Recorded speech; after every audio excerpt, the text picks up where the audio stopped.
کہ نمبر 4 پر وہ کوئی قابل ذکر جو ہے وہ کارکردگی نہیں دکھا پائیں، مطلب یہ کہ کوئی بڑی اننگز جو ہے وہ نہیں کھیل پائیں۔ اور واقعی یہی بات جو ہے وہ غلط بھی نہیں ہے کہ 2019 میں انہوں نے آسٹریلیا کے خلاف جو ورلڈ کپ سے پہلے جو سیریز ہوئی تھی اس میں 2 سینچریاں بنائی تھیں، اور اس کے بعد سے وہ مطلب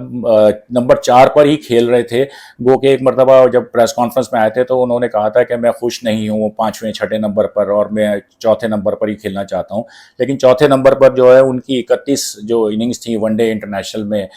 2019 میں اس آسٹریلیا کے خلاف سینچری کے بعد، تو اس میں وہ 31 اننگز میں صرف 8 مرتبہ جو ہے 50 کو انہوں نے کراس کیا تھا، جس میں ان کا جو سب سے بڑا اسکور تھا وہ 77 تھا۔ تو یہی بات ہو رہی تھی کہ نمبر 4 کی جو ہے پوزیشن پہ جو کھیلنے والا ہے وہ کیا صرف 50 60 70 کر ہی اپنا جو ہے اپنی ذمہ داری پوری کر لیتا ہے، یا اس کو ایک بڑی اننگز کھیلنی چاہیے، آخر تک جانا چاہیے، ایک ایسا ٹوٹل جو ہے ٹیم کو دینا چاہیے۔ تو بڑی اس پر ڈیبیٹ ہو رہی تھی۔ نو ڈاؤٹ رضوان کی جس طرح کی جو صلاحیتیں ہیں، جس طرح کے وہ کھلاڑی ہیں، اس پر کوئی دو رائے نہیں ہو سکتی، لیکن نمبر 4 کی جب بات ہو رہی تھی تو وہ ہوتا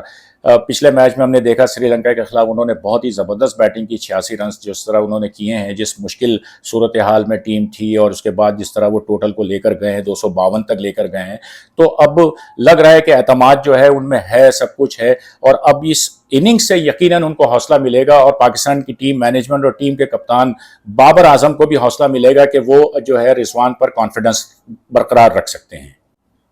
اور اب ذکر کرتے ہیں ایک اور پاکستانی کھلاڑی کا جو میچ ونر رہے ہیں، شاداب خان۔ ان کی صلاحیتوں سے بھی کسی کو انکار نہیں ہے، بیٹنگ ہو، بالنگ ہو اور فیلڈنگ ہو، مطلب تینوں شعبوں میں وہ ایک مکمل پیکج کے طور پر نظر آئے ہیں۔ ٹیم مین ہیں، پاکستان کی متعدد جو اہم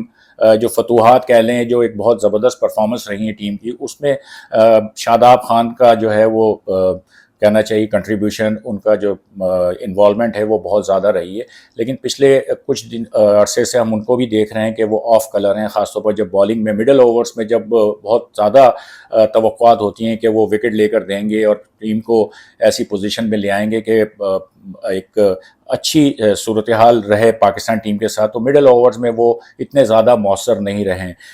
مہنگے بھی ثابت ہوئے ہیں، وکٹ بھی جو ہے ان کو زیادہ نہیں ملی ہیں۔ تو یہ سچویشن جو ہے وہ رہی ہے۔ اب یہ بھی ہے کہ وہ ٹیم کے نائب کپتان ہیں، تو اب دیکھنا یہ ہوگا کہ انضمام الحق، بابر اعظم اور مکی آرتھر، یہ جو ٹرائکا ہے، جب یہ بیٹھے گا، ڈسکشن ہوں گی، ورلڈ کپ کے لیے ٹیم کو حتمی شکل دینے کی بات آئے گی، اب زیادہ دن دور نہیں ہے۔ تو اب دیکھتے ہیں کہ شاداب خان کے بارے میں جو ہے وہ ٹیم مینجمنٹ کس نتیجے پر پہنچتی ہے، آیا ان پر جو ہے اعتماد برقرار وہ رکھتے ہیں، یا اس بارے میں کیا چیز اب سامنے آتی ہے۔ لیکن ذاتی طور پر میں یہی سمجھتا ہوں کہ شاداب خان ایک ایسے کھلاڑی ہیں کہ جن کو جیسے رضوان ہیں، ان کو آسانی سے ہم کسی بھی ٹیم سے باہر نہیں کر سکتے، ان کو نظر انداز نہیں کیا جا سکتا۔ ایشیا کپ میں ہم نے دیکھا کہ آل راؤنڈر کی حیثیت سے فہیم اشرف کی واپسی ہوئی، وائٹ بال کرکٹ میں ان کو لایا گیا، اور وہی کہا گیا اور وہی توقعات جو ہیں وہ تھیں فہیم اشرف سے، جس طرح ٹیم مینجمنٹ نے ان کے بارے میں کہا، سلیکٹرز نے ان کے بارے میں کہا کہ ایک ایسے کھلاڑی کے طور پر ان کو لایا گیا ہے کہ جس سے ٹیم کا بیلنس رہے، بیٹنگ کو بھی جو ہے وہ تقویت ملے، اور بالنگ میں بھی ان کو جو بالرز ہیں ان کو وہ سپورٹ دے سکیں اور پرفارم کر سکیں۔ لیکن انفارچونیٹلی ہم جس طرح دیکھتے آئے ہیں، فہیم اشرف نے جس طرح اپنا کریئر شروع کیا تھا ٹیسٹ کرکٹ میں، بہت ہی زبردست انہوں نے بیٹنگ کی تھی، اپنے ڈیبیو میں ہی انہوں نے جو ہے وہ بہت ہی زبردست پرفارمنس دے دی تھی، اور اس کے بعد پھر جو ہے وہ وائٹ بال میں بھی جب ان کو لایا گیا، لیکن ہم دیکھتے ہیں کہ محدود اوورز کی کرکٹ میں ان کے جو اعداد و شمار ہیں وہ اتنے زیادہ متاثر کن نہیں ہے۔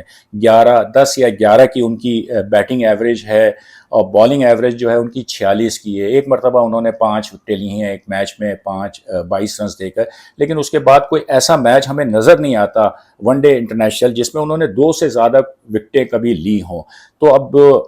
اگر آل راؤنڈر کی حیثیت سے ان کا سلیکشن جو ہے وہ ہونا ہے ورلڈ کپ میں، تو پھر فہیم اشرف کو بھی جو ہے اپنی جو پرفارمنس ہے اس کا گراف کو اوپر لانا ہوگا، اس لیول کی پرفارمنس دینی ہوگی کہ جو ناقدین ہیں یا جو لوگ ہیں جو اگر ان کی پرفارمنس پہ بات کر رہے ہیں وہ خاموش ہوں، لیکن اس کا جواب صرف اور صرف فہیم اشرف اپنی پرفارمنس سے ہی دے سکتے ہیں۔ یہ تو ہوئی کچھ کھلاڑیوں کی فارم کے متعلق بات کہ وہ کس طرح کی ان کی فارم ہے، کس طرح کی وہ پرفارمنس اس وقت دے رہے ہیں. اب آنے والے دنوں میں خاص طور پر ورلڈ کپ میں ان سے کیا توقعات ہیں. اگر وہ ٹیم میں رہتے ہیں تو پھر ان پر بہت زیادہ دباؤ ہوگا کہ کس طرح ان کو پرفارم کرنا ہے ٹیم کے لیے، اپنے لیے. لیکن جو سب سے بڑا، جو اس وقت سب سے بڑا مسئلہ، اس وقت سب سے بڑا جو سوال ہے وہ ہے فٹنس کا. پاکستان کی ٹیم ہمیشہ ریلائی کر رہی تھی اور کر رہی ہے، وہ ہے اپنے پیس بالرز. پاکستان کا جو اس وقت پیس اٹیک ہے، شاہین آفریدی، حارث رؤوف اور نسیم شاہ، یہ اس وقت سب کی توجہ کا مرکز بنا ہوا ہے. اور سب کا یہی خیال تھا کہ ایشیا کپ میں اور اس کے بعد ورلڈ کپ میں یہ حریف ٹیموں پر بجلی بن کر گرے گا. اور بدقسمتی کی بات دیکھیے کہ پاکستان کے ان 3 کھلاڑیوں میں سے 3 جو فاسٹ بالر ہیں ان میں سے 2 اس وقت جو ہیں وہ انفٹ ہیں. نسیم شاہ جو ہیں وہ شولڈر انجری کا شکار ہو گئے ایشیا کپ کے دوران، اور حارث رؤوف بھی انفٹ ہو گئے. تو یہ ایک بہت بڑا دھچکا ہے جو پاکستان ٹیم کو برداشت کرنا پڑا ہے. اب پاکستان ٹیم کا جو میڈیکل پینل ہے، پاکستان ٹیم کا جو کرکٹ بورڈ کا جو جو آفیشلز ہیں، وہی بتا سکیں گے کہ اب ان دونوں کھلاڑیوں کی انجریز کی نوعیت کیا ہے. آیا وہ ورلڈ کپ سے پہلے فٹ ہو جائیں گے، یا بدقسمتی اگر رہتی ہے تو پھر اگر وہ نہیں کھیلا تو یہ تو بہت بڑی جو ہے وہ دھچکا ہوگا، بہت بڑا جھٹکا ہوگا پاکستان کی کرکٹ ٹیم کے لیے، پاکستانی شائقین کے لیے، کہ ایک بہت بڑے ایونٹ میں اگر ان میں سے کوئی ایک بالر جو ہے وہ انفٹ ہو کر ورلڈ کپ سے باہر ہو جاتا ہے. کیونکہ پاکستان کی جو ٹیم ہے وہ اسی پیس اٹیک پر جو ہے بہت زیادہ انحصار کرتی آئی ہے. ریڑھ کی ہڈی ہیں یہ تینوں فاسٹ بالر. شاہین آفریدی جو ہیں وہ بھی کچھ عرصہ پہلے جو ہے انجری کا شکار ہوئے تھے، کچھ عرصہ وہ ٹیم سے باہر رہے جس طرح ہم نے دیکھا، لیکن اب وہ واپس آئے ہیں. تو اب یہ 2 کھلاڑی حارث رؤوف اور نسیم شاہ کا جو ہے فٹ ہونا بہت زیادہ ضروری ہے پاکستان کی ٹیم کے لیے، اسپیشلی ورلڈ کپ میں اگر پاکستان کی ٹیم نے اچھا پرفارم کرنا ہے. تو یہ تینوں کا جو کہنا چاہیے کہ ایک ایکسپیرینس کہہ لیں اور ایک نچوڑ ہے، وہ بہت ضروری ہے پاکستانی ٹیم کی شاندار پرفارمنس کے لیے.